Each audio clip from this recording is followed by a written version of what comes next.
my channel. So in this video, I'm going to talk about myself a little bit and why I decided to move to Istanbul. Several people have asked me, and several people have asked just about Turkey in general. So that's what this video is going to be. I had originally planned to take us to a park and go for a walk and chat there. But on the drive here in the taxi, I saw this nice promenade embankment. So I figured it would be easier to walk on here and have a chat. It'll be a little bit more interesting than me just sitting in my room answering your questions to my camera. So anyway, firstly, about why I decided to leave my comfortable life in the US and move to Turkey. Put simply, I was feeling a little bit stagnant. Actually, I should switch hands here and show the back there. It's a little bit nicer view. So yeah, that's why I chose to do that. I was feeling a little bit stagnant. I wanted to try something different. I wanted to travel more. And even though, even though I was pretty comfortable,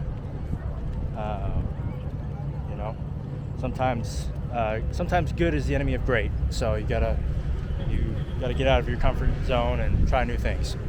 So because obviously my friends and family were concerned about me up and leaving my good, well-paid job and comfortable life and coming to Turkey, and of course they're worried about money and all that and things like that. But sometimes you just gotta take a chance and try it. So that's why I'm here. It's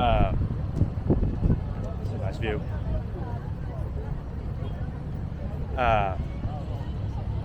So yeah, and as far as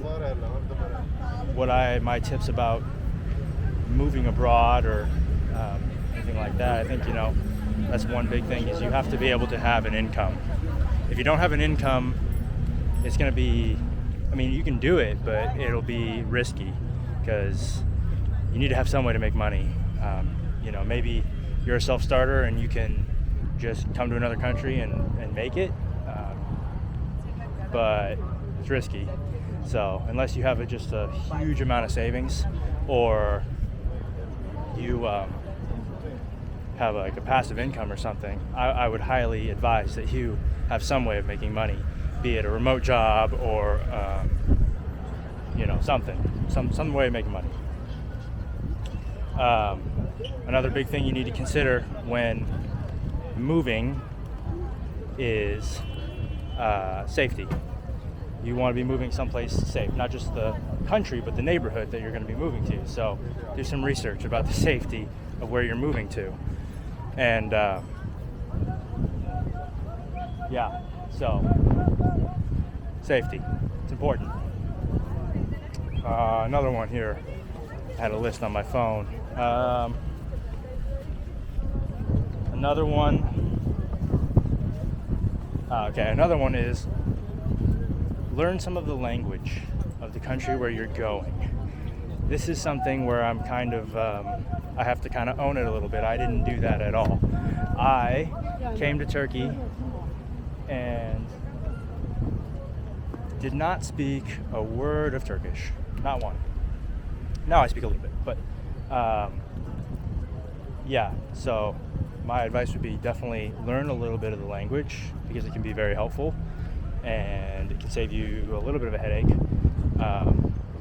So with regard to Turkey, you'll be okay as far as like getting food or just basic stuff, basic touristy stuff, but anything else, you might struggle a little bit, to be honest. For example, I was going to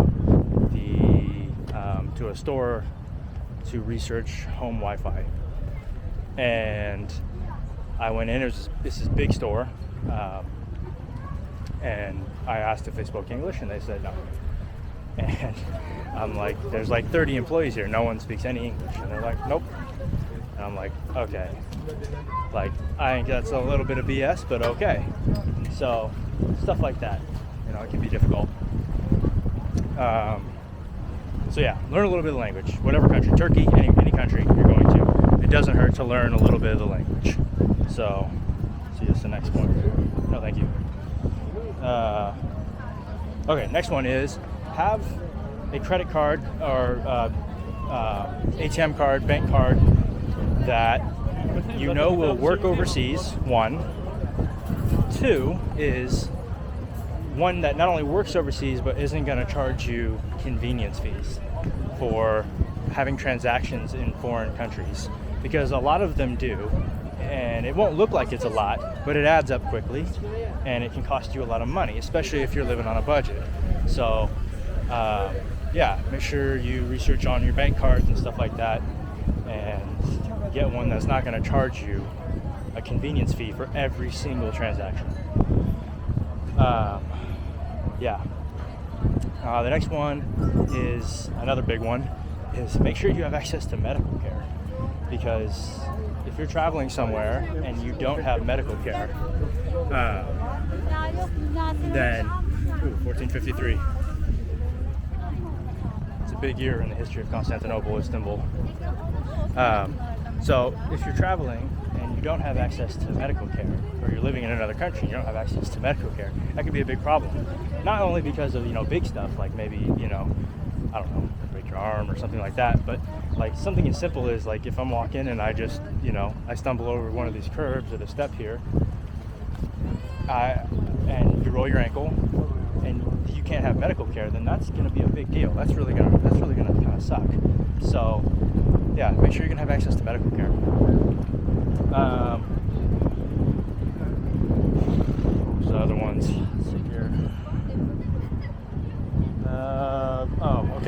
Another one, visa and residency stuff. So, you need to make sure that you are gonna be able to actually get into the country, one, and two, stay there for however long you want to stay there. So make sure you do research on that, because not every country is the same. Some places you can stay 30 days, some places 90 days, some places 6 months, some places a year. It really depends on the country.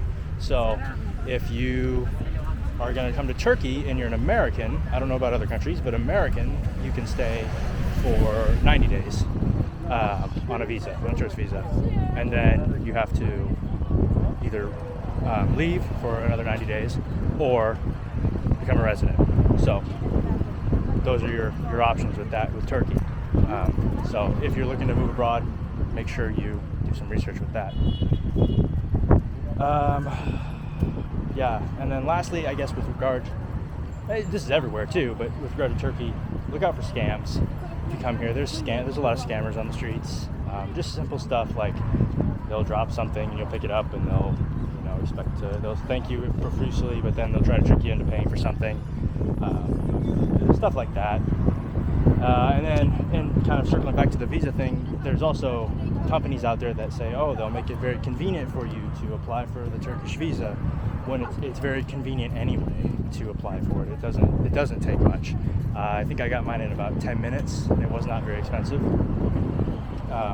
You don't need to go through a third-party company to do it for you. You can just apply for it with the Turkish government and get it. So just make sure you just go through the Turkish government. There's no need to use a third party.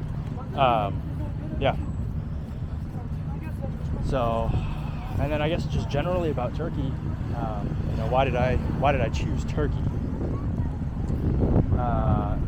It's kind of not the most interesting thing, but I like the history here. I really like the history of Istanbul specifically, and I happen to have some friends living in the city, and it kind of just made sense to start here because it's relatively cheap. It's relatively easy to get a visa and to stay in the country, and it's close to Europe, which has a lot of places that I want to go. It also has a direct flight to Seattle, which is where I'm from in the US, so it just kind of made sense. And the weather's beautiful, people are nice, so that's why I chose Turkey. And if you are thinking about visiting Turkey, definitely do it. It's a great country, it's a fun place to be, and just make sure you use common sense when it comes to scams and stuff like that. It's definitely worth the trip though. So, and as far as for me, I'm going to continue checking out Istanbul, making videos about Istanbul, and also the rest of Turkey. Actually, tomorrow I'm going to another city in Turkey. And I'm not sure if I'm going to be able to film there. I want to. I'm going to bring my camera, but that remains to be seen. So hopefully I can. And yeah, so hopefully I will be able to do that. And so yeah, that's it about me and why I chose to move to Istanbul. And yeah, if you guys have any questions, feel free to ask them in the comments. Hopefully this video answered some questions for you and got to show you at least one nice area to walk in Istanbul. And yeah, like I said, if you want to see more, stay tuned. Goodbye from sunny, beautiful Istanbul.